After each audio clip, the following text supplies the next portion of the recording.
తెలంగాణ భవన్ వద్ద ఉద్రిక్తత నెలకొంది. బీఆర్ఎస్ ఆఫీసులోకి వెళ్లేందుకు పోలీసులు ప్రయత్నించారు. అయితే వారిని బీఆర్ఎస్ కార్యకర్తలు అడ్డుకున్నారు.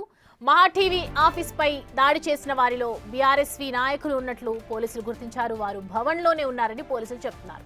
ఈ నేపథ్యంలో సెర్చ్ వారెంట్ ఉంటేనే లోనికి రావాలని భవన్ సిబ్బంది పోలీసులతో వాగ్వాదానికి దిగారు.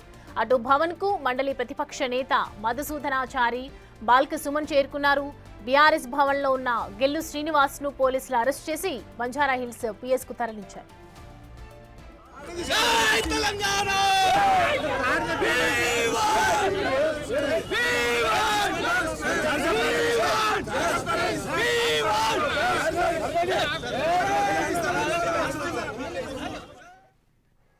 ఈ అంశానికి సంబంధించి పూర్తి డీటెయిల్స్ అందించడానికి మా ప్రతినిధి సురేష్ అందుబాటులో ఉన్నారు. సురేష్, రైట్ నౌ సిచ్యువేషన్ ఏంటి? ప్రజెంట్ అయితే గెల్లు శ్రీనివాస్ ని కూడా పోలీసులు అరెస్ట్ చేసినట్లుగా తెలుస్తోంది.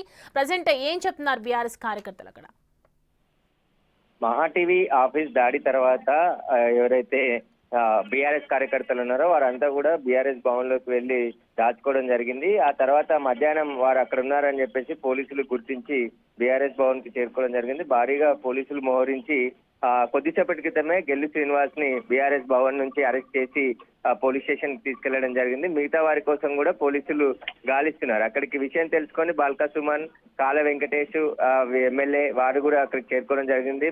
మధుసూదనాచారి కూడా అక్కడికి చేరుకొని పోలీసులని బీఆర్ఎస్ భవన్ లోకి వెళ్ళొద్దని చెప్పేసి కూడా అడ్డుకోవడం జరిగింది. ఇక లీగల్ టీం కూడా సెర్చ్ వారెంట్ ఉంటేనే లోపలికి రావాలి, లేకుంటే లోపలికి ఎలా వస్తారని చెప్పేసి కూడా పోలీసులకి బీఆర్ఎస్ కార్యకర్తలకి కొద్దిసేపు వాగ్వాదం చోటు చేసుకుంది. ఆ తర్వాత గెల్లు శ్రీనివాస్ ను బీఆర్ఎస్ నాయకులే బయటికి తీసుకొచ్చి పోలీసులకు అప్పచెప్పడంతో పోలీసులు అతన్ని అరెస్ట్ చేసి పోలీస్ స్టేషన్ తీసుకుని వెళ్ళడం జరిగింది. మిగతా ఎవరైతే దాడిలో పాల్గొన్నారో వారందరూ కూడా పరారీలో ఉన్నారు. వారి కోసం పోలీసులు గాలిస్తున్నారు. వివిధ సెక్షన్ల కింద కేసు నమోదైంది. అందులో A1 గా గెల్లు శ్రీనివాస్ ఇక్కడ దాక్కున్నాడనే సమాచారంతో పోలీసులు ఇక్కడ రైడ్ చేయడం జరిగింది. కొద్దిసేపటి క్రితమే గెల్లు శ్రీనివాస్ ని పోలీసులు అరెస్ట్ చేసి ఇక్కడ నుండి తీసుకుని వెళ్ళడం జరిగింది. Right Suresh, thanks for the updates.